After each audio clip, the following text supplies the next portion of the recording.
Most of us want to live in a kinder world, and we want to hear more stories about genuine acts of kindness. These stories can help us to feel more connected and to feel more hopeful. Hello, I'm Catherine Barrett, and I'm a kindness whisperer. I love encouraging kindness, particularly across generations and for people who are doing it tough. During the Covid19 pandemic, I set up a Facebook group called the Kindness Pandemic. It grew to over 500,000 members in just under 2 weeks and was voted the most uplifting Facebook group in the world. The Kindness Pandemic taught me so much about how kindness can transform the experiences of people who are doing it tough. It also showed me the positive impacts on people who deliver those acts of kindness. But that got me thinking, what if kindness was about a whole community? In this podcast, we're travelling to Ouyen, a small town in northwest Victoria. Ouyen has a population of 1,000 people and a reputation for kindness across the generations. We first heard about Ouyen kindness through Faye Nihill, an Ouyen matriarch whose Ginger Fluff sponges fed hungry volunteers, raised money for the local footy club, brightened the lives of aged care residents and marked celebrations of life and death in Ouyen. In this podcast, you'll hear from Tracey Lawson, editor of the local newspaper, from Bree, Faye's neighbour, and of course from Faye. But first, here's Tracey. Hello. Tracey, Catherine Barrett. Catherine, how are Sponge you? maker extraordinary, up-and-coming Ginger Fluff sponge queen. Can you hear me all right? I'm fine. I've just settled in with a cup of tea. I've got the heater on. There's a shower of rain outside, and I've got all the time in the world to talk to you. Introducing myself, my name is Tracey Lawson. I reside in Ouyen. I'm probably the upper end of middle age, I think, these days. Well enmeshed in my community. I'm a grandmother of 2, and I just love my community. I write for our small community newspaper and am involved in quite a few things in our little area. Yeah, fantastic, Tracey. You sound like you're an absolute asset to Ouyen. I probably wouldn't go that far, Catherine. I'm just one of the cogs that makes up the area. Well, Tracey, what we wanted to talk to you was about one of the other cogs that makes up the area, and that was Faye. And we're just wondering if you can tell us a bit about how you know Faye, where it started. So I've probably known Faye since I was a teenager, always known of the Nihill family. A couple of the kids, Faye and Doc's kids, a year or two ahead of me at school. But during my high school years, Faye actually took over as my bus driver. She and Doc, her husband, bought the bus run, and they took over. Now, Doc was quite experienced at driving buses and large machinery.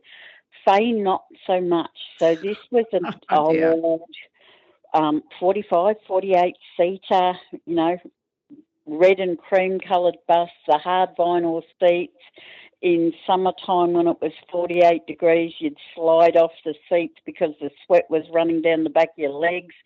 In winter time, the windows would frost over and you'd be cuddled up in a blanket trying to keep warm. And Faye took on driving the bus in from my hometown of Narrated, about, let's go 35 odd k's out of Ouyen, and she would drive the bus in and had all manner of problems and couldn't quite get the gears into control for a while. And I still remember her promise of the very first time she could manage getting in and out on the day's bus run without grinding the gears into the bitumen. She bought me a Barney banana at the local shop. Can you still get Barney bananas, Tracey? Every once in a while, I think they bring them back out as a special promotion or something like that. You can get banana paddle pops, but they're not the same. So it's like a banana flavoured ice cream. It is. It's a very old Peter's brand ice cream from that time, and it was just like mashed banana flavour into rich cream ice cream. Sounds gorgeous on a 48-degree Ouyen day. They were pretty special. Definitely a favourite. And so what was Faye like for you then, Tracey? Like as a kid, what did you think of her? I just loved that this was a woman who was having a crack at something different. Like all the bus drivers we'd ever had or seen had been male, but there was Faye, and she's not big in stature or anything. She probably only stands 5'1", possibly. Yeah. And here she was lugging around a huge old-style bus, and I just love that sense of adventure. And she's got the most wicked laugh as well, and a rabid sense of humour. So I thought she was wonderful. Still do, actually.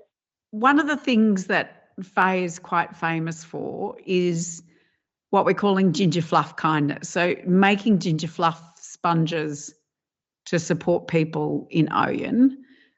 Have you ever been on the receiving end of one of the ginger fluff sponges? Oh, yeah. Everybody loves a ginger fluff. Now, I've got to say, Faye doesn't only do a mean ginger fluff. She has a ginger biscuit recipe that I think even tops the ginger fluffs. But she does a mean chicken liver pate, and her zucchini pickles are pretty flash as well. This is just a woman who knows how to cook. And what do the sponges mean? Because it sort of feels to me from the outside looking in that her sponges are almost symbolic of a sense of community or something. Very much so. And I think, Catherine, where you came into the story was you saw the story that got picked up by broadcasters around the place about one of Faye's ginger fluffs being sold at the local football club goods and services auction.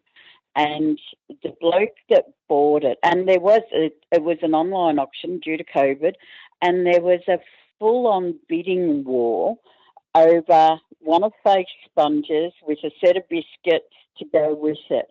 And in the end bought in $400.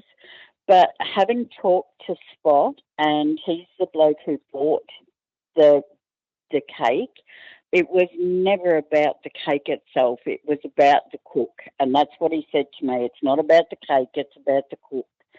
And there is something in the way she actually bakes the cake, but it's the love that goes with it. And I don't know, I don't think there's actually words for it, Catherine. It's not often I'm stumped, but it's very much centred around Faye as much as the cake. Faye's putting a lot of love into the cake and then giving that cake to people, almost to nurture people in the community. Yeah, definitely. Like if you get one of Faye's cakes or whatever gift it is from Faye, it's not just the item itself. It's the feeling. It's the love that it's given with, basically.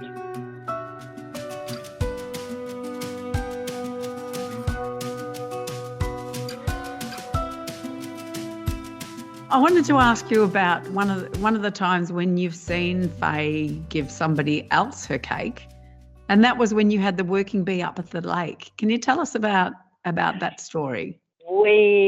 This is a community that have built a lake. So during the 90s, our channel system, which delivered water, was closed down and replaced by pipeline. And for the next 20 or so years, we've had no recreational water in this area. So all the the dams and the channels and that we grew up with, where we'd go swimming or yabbying, have social outings too. Back in the 40s and 50s, they would have a 21st birthday party at a dam. And we had none of that left anymore. So we ran a campaign for many years about returning recreational water to Ouyen, and eventually won, and we built a lake. Now, it's an ongoing project, as you can well imagine, and going back a number of weeks, we actually had a huge working bee, and it went for probably close to 10 days, this working bee. It fell in between sowing and ahead of when we start harvest in a few weeks. Our lake has been built largely using volunteer workforce, which is unheard of.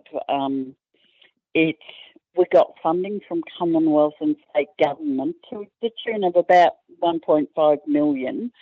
At last estimation, our lake was probably a $5 million asset, and all of that pretty well has been done by volunteers. That's fantastic, Tracey. It is a story on its own. But we had this working bee, and I'm on the lake committee, and I organised meals for all our volunteer workers through the day. So we'd have morning tea and lunch, and we had upwards of 25 to 30 people most days, driving trucks, graders, telehandlers, you name it, we had it working in there. Anyway, one particular day, I actually had the day off. I outsourced lunch to somebody else to provide it, and unbeknownst to me, on that particular day, Faye snuck up with about 4 or 5 of Ginger Fluff. Boys on the working bee just went absolutely berserk, but it was her way of being involved in the working bee. And the joke after that became, on the one day I wasn't there, after organising meals for 8 days, they brought in a professional cook and got some ginger fluffs. That's a beautiful story. What a lovely community spirit you have to have people pitching in like that to build a community asset. It's very much the story of this community, and it's a real community asset. It provides something for everybody, well, from our youngest kids in the playground through to, the oldest members of the communities who, during the working bee, even though we had the lake closed off, we'd ask people not to come up just to have a look, but we had a few that would ride their mobility scooters up there to sit on the hill to watch it, or, the older members of the community that are using the walking track around it each day to take their exercise. It's really become a hub of the community. It's an important asset these days. It's not just Ouyen. I mean, we had this working bee. We had chaps that come in from Walpi up and Patchewallig, even as far away as Murrabble, which is edging towards the South Australian border. And they use the lake on a regular basis as well. So they wanted to be part of the working bee as well. So they came from everywhere to be involved. Tracey, one of the things that really struck me after speaking with Faye was what a beautiful sense of community you have for old and young. And one of the things that I was saying to Faye is that in the city we talk a lot about intergenerational connection, about trying to bring older and younger people together to support each other, to learn from each other, to have fun together. But it sounds like that's something that just kind of happens automatically, Ouyen, does it? To a degree, I think it really does. Look, it is something we do work at, but because we're a small community, I think the likes of our sporting groups really help facilitate that. We've got a large football netball club that is comprised of, over the years, I think it's swallowed 28 different small local clubs to become the one viable one now. And I'm talking about over, 50, 60, 70 years, basically. It's just evolved. But everybody moves together and it's a family club. So you might have 3 generations all involved in the one football club and playing. 3 generations of family playing. Yeah, Yep. So you'll have the very youngest kids starting off in the net set go, which is, the little kids learning how to play netball, or the kanga kicks, which is your 5, 6, 7-year-old footballers, through to your blokes who have retired from actually playing, or your women who no longer play netball, but they're still involved in the club, either coaching or just working in the kitchen, because that's all volunteer basis, or cooking barbecues, whatever. So it's easy to have, grandma, granddad, mum and dad, and then kids all involved in one club. That's absolutely fantastic. And I think that's one of the things that I know about country towns, is that sporting clubs often seem to be a hub or a central focus. Yeah, very much so. They quite often, and you have your winter and your summer sports, obviously, but they're quite often where everybody tends to gravitate to and move. But then we have,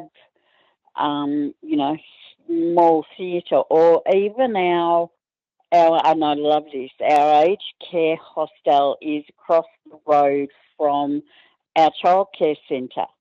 So they're now combining, or pre-COVID, or when they're allowed to, they're combining and actually having not classes but visits with each other, where the kids go across the road to visit the older people in the hostel who aren't getting out so much anymore, and sending letters and things like that, which is just gorgeous. That's beautiful. Tracey, are they sending, so are the kids sending letters to people in the aged care home? Yeah. When they can't visit, they're actually sending letters. And by sending letters, I think what's happening is somebody is probably walking them across the road and leaving them at the door, but the kids think they're sending them, and that's what's happening. But this is the same place that I know Faye sent different treats up 5 weeks. Over 5 weeks, there was, cream horns and cream puffs and ginger fluffs, and you name it, all went up there as well. So even the aged care hostel is still very much part of the community. What makes the aged care home part of the community? Like, how did you get that level of connection, or how do you maintain that level of connection, Tracey? To be honest, Catherine, I think a lot of it comes down to volunteers, and obviously a lot of this is pre-COVID. COVID's restricted us quite a bit, and currently we're actually in lockdown here at the moment, because there are active cases in Mildura, and that's part of our LDA, so we're all abiding by that. But we would have got volunteers that would be going into the aged care hostel and doing gardening or that sort of thing. I know the garden club has actually had meetings up there just so that the residents are feeling included. They run exercise classes up there, and through Mallytrack Health and Community Services, that not only residents would take part in, but the planned activities group. So there was always people coming in and out of there from, we would have shows or films at the old Roxy Theatre, and we used to be able to organise a busload of the residents to come to the shows when they wanted to, which they've loved over the years, especially being able to see someone like Keith Podka perform in their hometown was really exciting for them.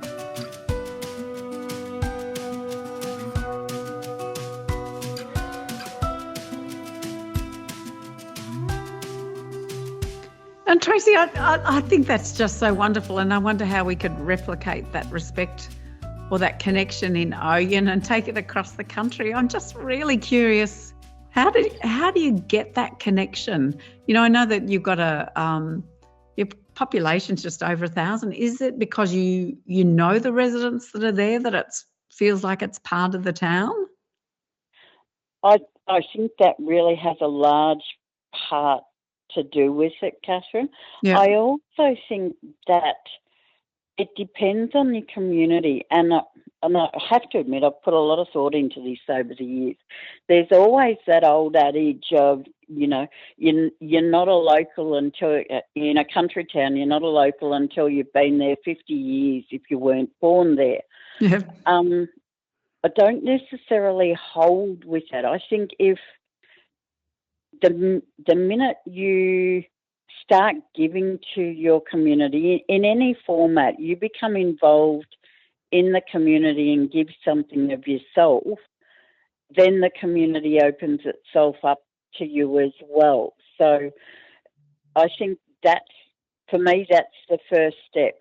Don't sit anywhere and wait for a community to come to you. Throw yourself into it wholeheartedly, and then that opens you up to what's going on. And I think in terms of things like the aged care hospital and that, these are all people that have been part of their community in the past, and everybody knows and remembers that. So it's, to a degree, it's repaid. Giving something to the community makes you part of the community. Yeah, gives you buy-in. Yeah, it gives you the connection to the community really quick, and it's not a monetary give or anything like that. It's a time. It's a volunteering to be part of Meals on Wheels, or on a turning up to a lake working bee, or cooking the barbecue at the football club, or being an usher on the door at the old Roxy Theatre. Whatever it is, you find your little piece of passion, and then you give some of that and you get it back in bucket loads. Sounds like from talking to Faye that, she feels really valued and respected in town. And you were talking about, some of the old folk who, go up to the lake in their scooters or do their daily exercise around the lake. What does that mean for Ouyen to have old and young sort of mixing and valuing of each other? I think what it means is it gives you a sense of security in a lot of ways. And look, we're not perfect. We're a long way from it. We're, like any community, we have issues and problems and that sort of thing. What I notice, though, is generally when something goes wrong, there's a community to back you up. So someone in your family is sick, then there's going to be casseroles turn up for the fridge, or lasagnas, or veggie soup, or sausage rolls, or whatever. And that's looking after each other for community members of all ages, Tracey. Definitely. Yeah. There's a little lady who she moved in from the farm into town, had lived out on the farm for all her life with her parents, and they passed away. And she was an older lady herself, never married, moved into town, and she joined up with a lot of groups and that, but sometimes wasn't getting everything she needed. And she started walking around the lake for a little bit of exercise.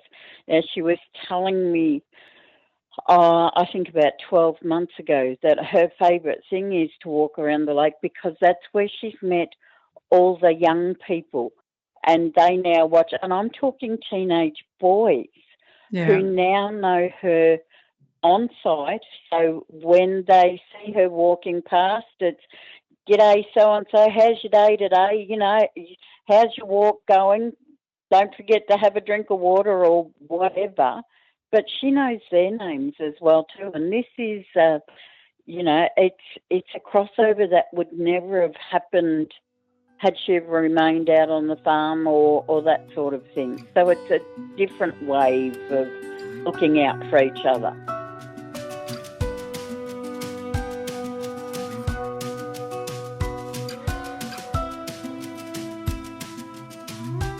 The kindness that we're talking about in Ouyen, the people volunteering for the fire brigade, Faye making the sponges, people making a lake, people young and old greeting each other and checking in as they're walking around the lake. How important has that community kindness been during COVID? Yeah, Catherine, I think it's probably been everything. For the longest time here, I think COVID passed us by for a long time. We hadn't had, active cases in our LGA. We could just go about our business as normal, so to speak. But the last few months, most definitely, it's made a huge difference. And I think people are very well aware at the moment of, people struggling a little bit mentally with being locked down and concern, and there's a lot of fear and that sort of thing. So I think, there's been concerted efforts by people to check up on each other or, drop off a little bunch of flowers, or we've got a young school teacher and some of her friends, and they've done things like organised a book walk. They couldn't do book week at school where all the kids dress up and go to school and celebrate their books. So they did an actual book walk where on your 2 hours exercise, you could walk around and find the clues for the kids' favourite books. We had teddy bear hunts. We've had, corner book libraries where you can swap over books and that sort of thing as well. There's just all these little things going on to try and brighten people's days a bit. There's a lot of movement, a lot of talk about tree changes and people coming out from cities into country areas and that sort of thing. I suppose my one piece of advice there would be, don't wait for the community to come to you. Go to the community and just see where you can be involved. There's an awful lot to give. Little communities have an awful lot to give, and it's a really worthwhile life. Yeah, we don't have, possibly all of the mod cons of big cities and all the entertainments and the show-stopping shows and that, but we have a lot of love and we have a really good quality of life once you're willing to give yourself over to it. Tracey, that's so beautiful. Seriously, I want to move to Ouyen now. I can thoroughly recommend it, Catherine. Good on you. Good on you. And do you know that there is a significant risk to Faye's title as the Ginger Fluff Queen if I come to Ouyen? Have you seen the pictures of my ginger fluff attempt? I actually haven't seen the picture, Catherine, but Faye tells me she's under no threat whatsoever. She's not threatened by your capability at this stage.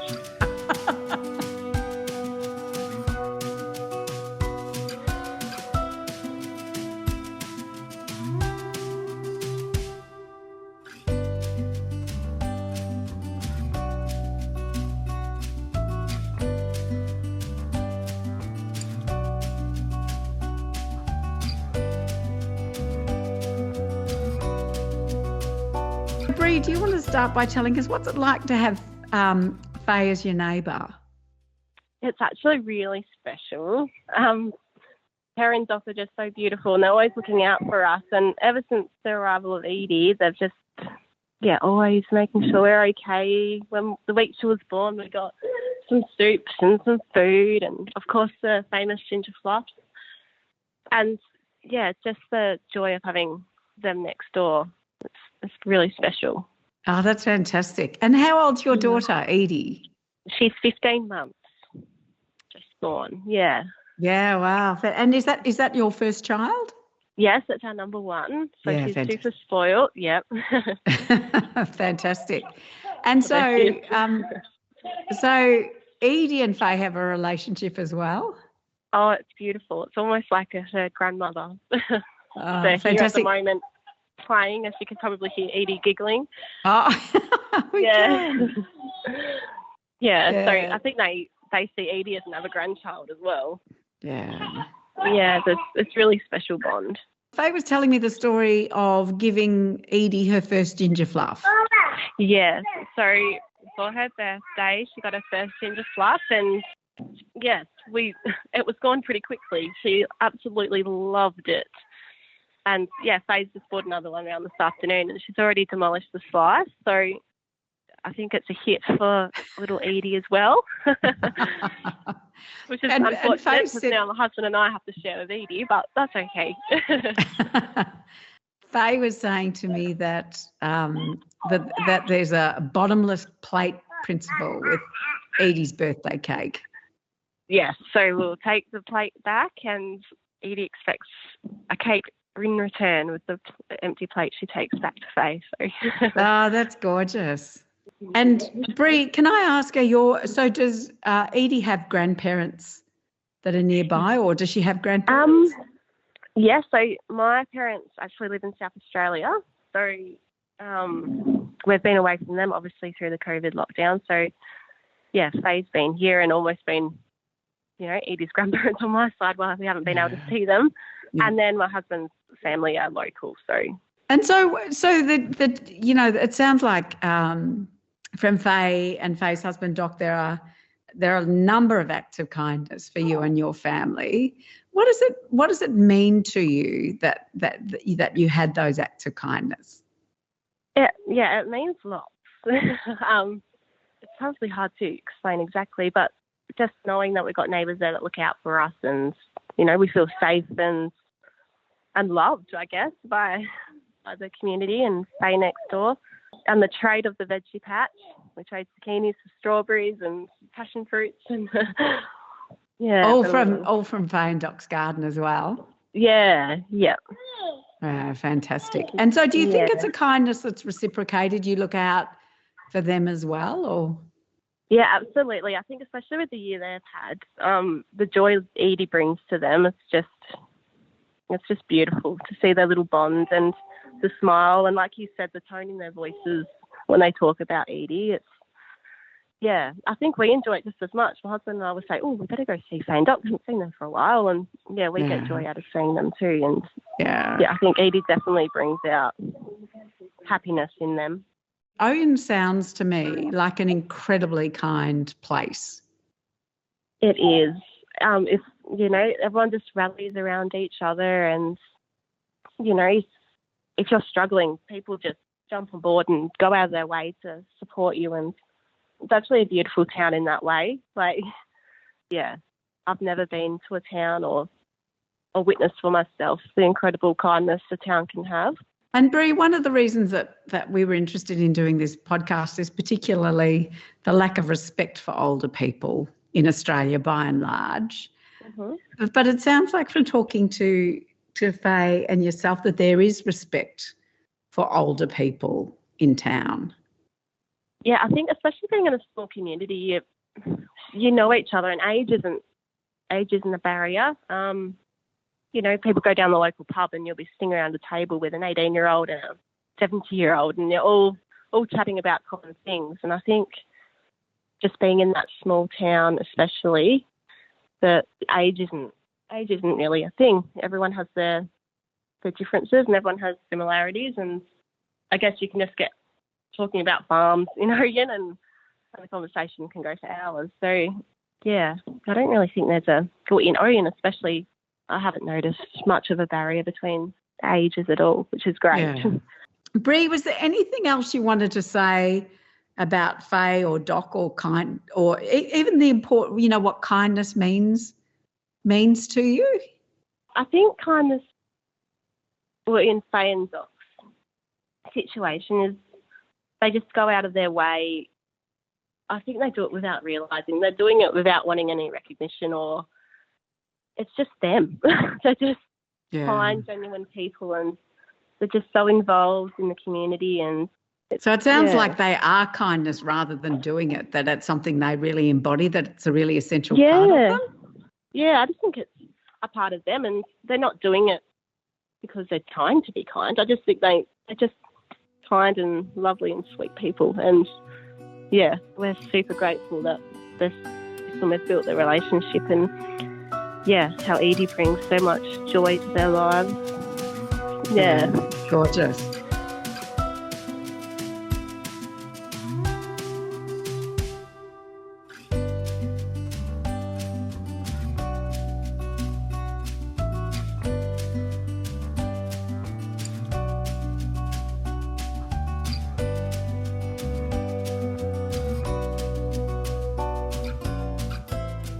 So, Faye, I think that I got so excited about making the cake because when we were kids, my mother taught us how to make ginger fluff sponges. And when I was in primary school, we used to make them on Saturdays. This is part of why your story really sort of touched my heart, really.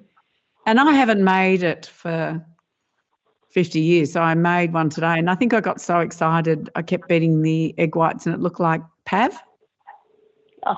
Oh, but mine does too. Does it? So really? Yeah. I beat the egg whites until they're fairly stiff, and then add the sugar and keep beating. Well, the other thing, Faye, is we've got a really old oven, so it burnt on one side, and the other side, I think you got the second photo as well, it looked like a waterfall. I'm trying to put the fork through it and the fork won't go through it. That's not a good sign, Faye, is it? Not really. Oh, never mind. Well, clearly I'm not an expert, and I think you've gone up even further in my estimations the way I saw the film where you just flipped the ginger fluffs out of the tin.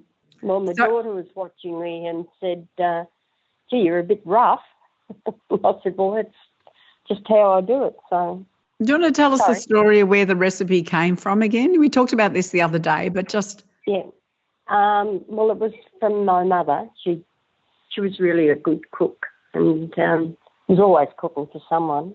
And, I've just carried on with her recipes. Yeah, gorgeous. And you were telling me this beautiful story the other day of your mum and dad had businesses in, was it Galar or something? At Galar, yes. And what was the business, Faye? Well, we had the post office and a shop, but there were not very many. There were 3 railway houses and a couple of houses close by, but, not very many people lived there. But. And who did your mum make sponges for, the ginger fluff for? They used to have an auxiliary for the hospital. They used to have street stalls and things to make money, cakes and sponges and snowballs. What's a snowball? Is a snowball a marshmallow? No, it's just a little cake, and then you coat it in chocolate icing and coconut. Is that a Lamington? Well, it's sort of like a Lamington, but a Lamington's spongy, whereas the other one was a cake. Oh, a proper cake. Yeah, little cakes. When did you start learning how to make ginger fluff? Not until after I was married, I suppose. I didn't have to. Mum used to do it. And then when she sort of got past it, I had to take over. And do you enjoy it, Faye? I do. I like cooking. Although I'm getting a bit tired at the minute. I think I've been a bit overworked the last month or so. What have you been overworked doing, Faye? cooking, enormous amounts of ginger fluffs, and yeah. And then you've got to clean up your mess. That's the worst part. You don't have anyone that can do that for you? No, unfortunately, no. So, Faye, with the events you've had the last couple of months, what have you been making the ginger fluffs for? I made some for the boys on the working bee at the lake, and I sent some over to the aged care hostel.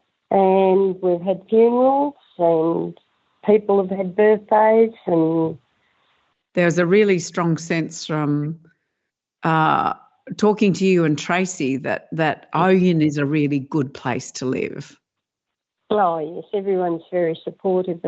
You've always got someone to back you up. Most people are very generous. And Tracey was saying as well too that in the close-knit community you've got that your husband and son and grandson are all part of the fire brigade, is that right? Yes, well, John's been in the fire brigade, I guess it would be I was 65, I don't know what it is now. So he was captain for 30 years, and then now Paddy, our son, has taken over captain from the previous captain, and now Will's 16 and they joined him up. So John still gets up in the middle of the night if there's a fire to go and work the radio or, do the report or something, but he doesn't go out in the truck anymore. Yeah, and have you had many fires, Faye?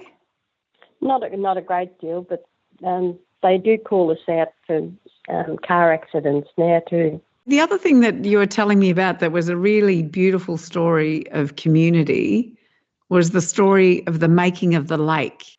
Years ago we had Timberoo Lake. Well, that's quite a lot of kilometres out of the town, and they couldn't keep refilling that, and we didn't have a lake for ages, and we've got a new reservoir now where our water comes from, and we used to, just behind our house, there was our town supply was 3 big dams, and they decided that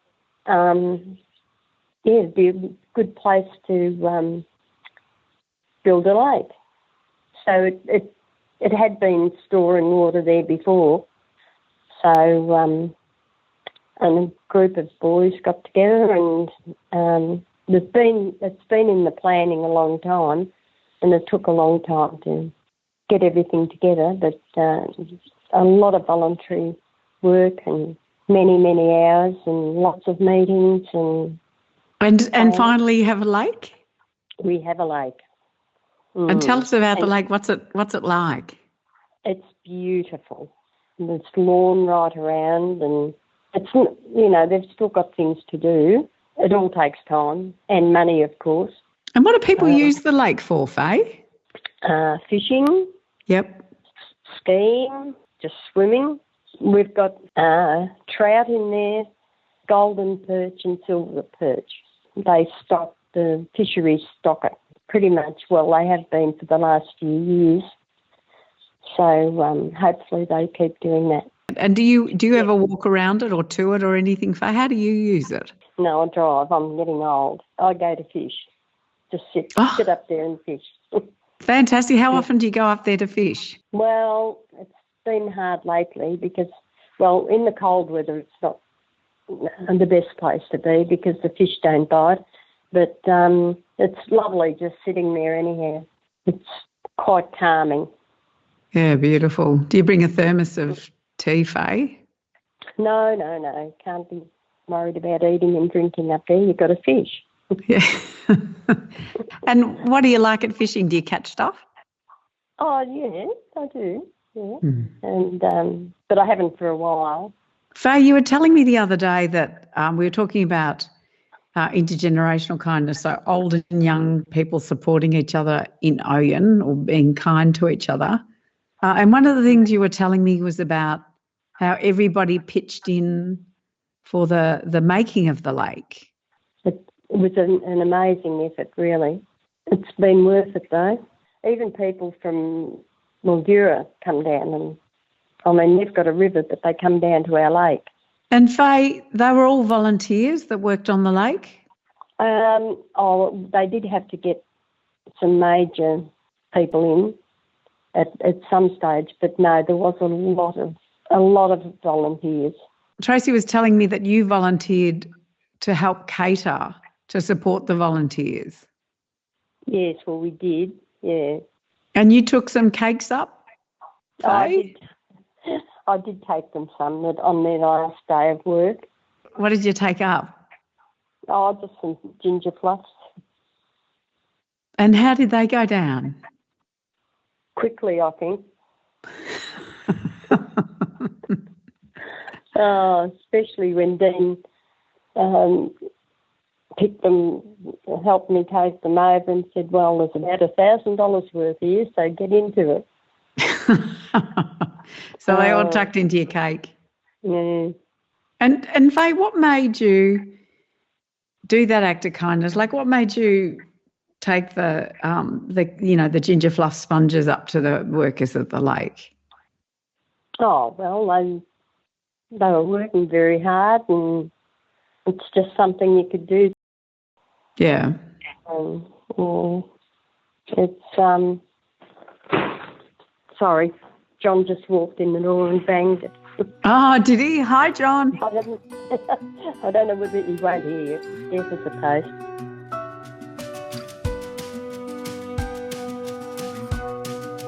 You know, that was something we could do to support them. There's a lot of heavy work we couldn't go and do, so if we could do a bit of cooking and there's, you know, people that go up and weed, and it's amazing that you can, really, most times you go up there, there's someone walking around the lake, and the kids get in freezing cold water.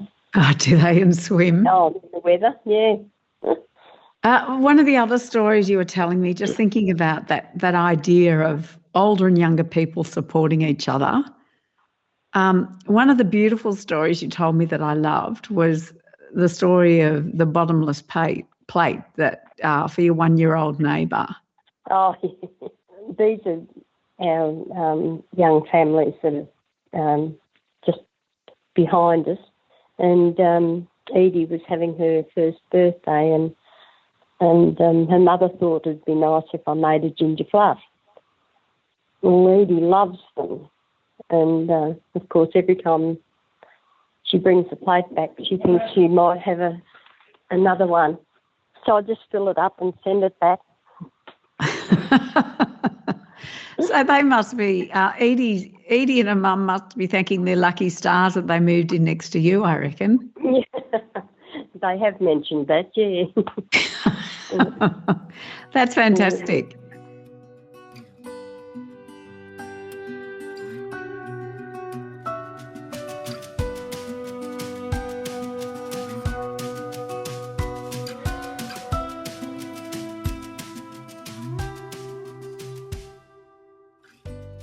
Well, because we had very few football games, and there wasn't any social life for the kids and the adults. They decided to have a goods and services option, and they were going to have it at the footy club, but then because of the restrictions we couldn't, so they had it online. And the daughter-in-law said, they get donations of lots of different things. And she rang up and said, oh, look, I put you down to make a ginger fluff and some biscuits. But I thought I'd better run it past you. And I said, oh, well, that's all right, but, that's not going to bring much money. And they had it over the weekend, and there was some people bidding on it, and it just kept going up and up and up, and got up to $400. And that was only for half, so I gave him 2, but So he paid $400 for half the sponge. Well, and another girl got the other half for 160. That's fantastic, Faye. Hey, and you were saying that something happened after that people started emailing you. You included the recipe in the ABC did a story on the football fundraiser, and you included the recipe in there. I did. Yep. And so people were making your recipe and then sending you the pictures of the sponges. Yeah. Like I did this morning, Faye. I sent you the picture of my. Yes. Yeah, I'll keep working at it, Faye. Oh yes, I've got photos everywhere of Ginger Fluffs and thanking me for the recipe and.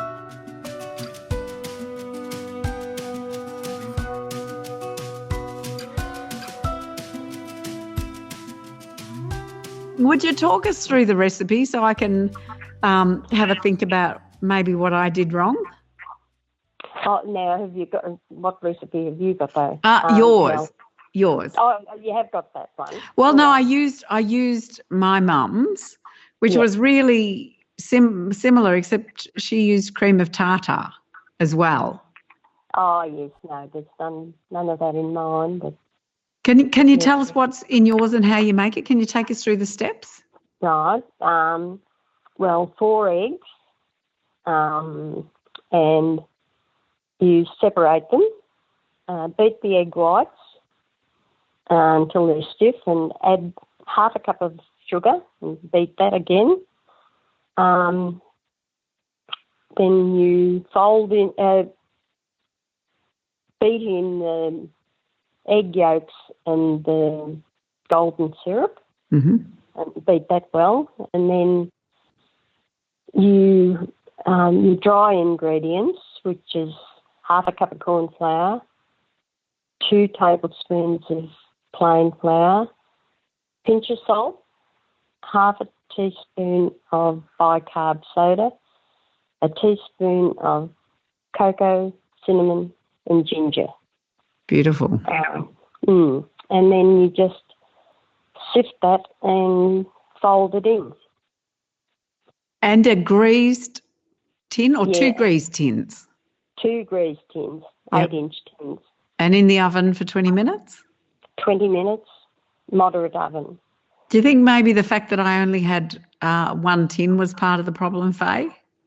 I think it could very well be that. Why do you think it was rubbery, Faye? What would that be from? Oh, how much sugar did you put in? I think it was 3/4 of a cup. Yes, well, I only ever put half.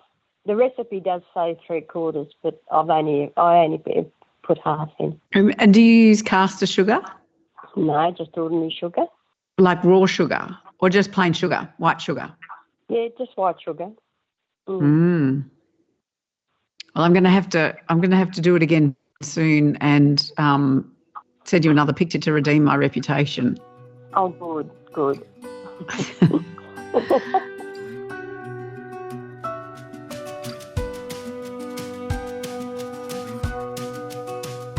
Faye, one of the other lovely stories you told me was about cooking for the local aged care hostel. Well, one of the girls that works over there said, she gave me quite a lot of eggs and said, they're really struggling over there because they're not having visitors and a little bit down in the dumps. Do you think, you'd make some ginger fluffs? So I did that and sent them over. That was the first week. And then she said, oh, they loved it. And I said, oh, well, we'll make something else. And so I made cream lilies the next week. She said, oh, they loved them. Oh, they loved them. Only because they're things that they had from years ago, and it just brought back memories, I think. So do you think? So you think that what you were doing was cooking food for people that brought back wonderful early memories for them, and gave them something else to think about, seeing they weren't having lots of visitors. So And the week after cream lilies? Oh, eclairs. And the week after that it was cream puffs. And the week after that? Toasties. So Yep. we got onto the savouries. They didn't need any more cream. And would you know most of them, Faye? Like, would they be Ouyen people? A lot of, yes, most of them are. Yeah. But I haven't been over for ages because, with all the restrictions and that. Faye, one of the things that we talk about in Melbourne is the importance of, even in times where we don't have COVID, the importance of connecting people in residential aged care with their community. And there's not that same sense of, I'm really struck by that connection you have, that you're cooking, this beautiful nostalgic food for people in the aged care hostel to help them through times of COVID. And we don't have that same connection in the city. It's a bit different though, isn't it, really? What do you reckon the difference is? Oh, half the time you wouldn't know your neighbours down there, would you? So again, it's that knowing each other makes you want to reach out and do something nice for them, make sure they're all right. I think so, yeah. One of the other lovely stories you told me was the story of Dean, who's a local farmer, giving you a golf cart. No, lending me his golf cart. He lent you a golf? He lent me his golf cart because I said I wanted to buy one, but I couldn't get hold of one at the time. And he said, no. I don't use this. You have that. But I had to pay him with a Ginger Fluff.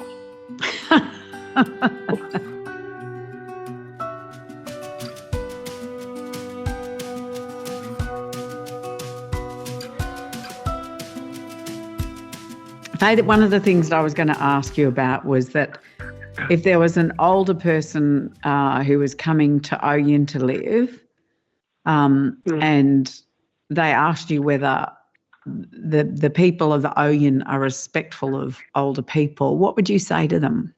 Oh, yes, they are. And the older people, you keep your eye open for them.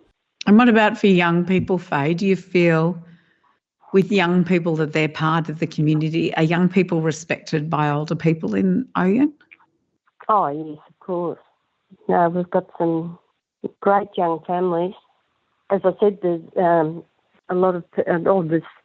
3 new houses going up near the P12 school, side by side. So they're all going up at the same time, and there'll be young families up there. Is Ouyen growing?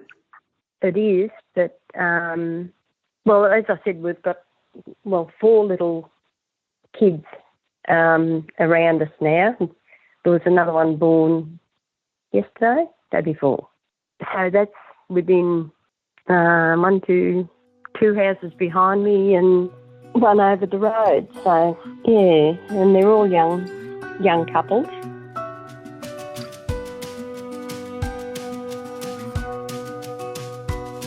Well, Faye, nothing else from me. Really, really, really lovely talking to you.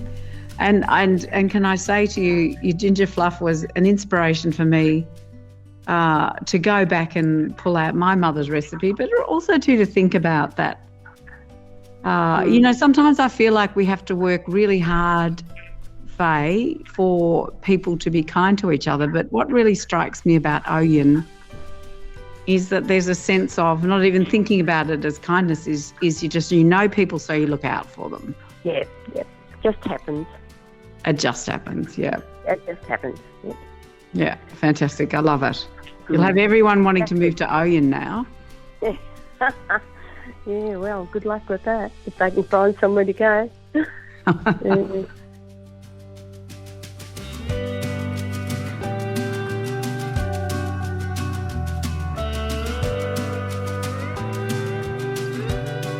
Thank you, Faye, Tracey and Bree, for sharing the Ouyen kindness story and for reminding us that kindness across generations is a very powerful thing, particularly at the moment when things are tough for so many people. You've been listening to a story from Celebrate Ageing, a charity combating ageism and building respect for older people for over a decade. For more of our stories, go to celebrateaging.com/kindness.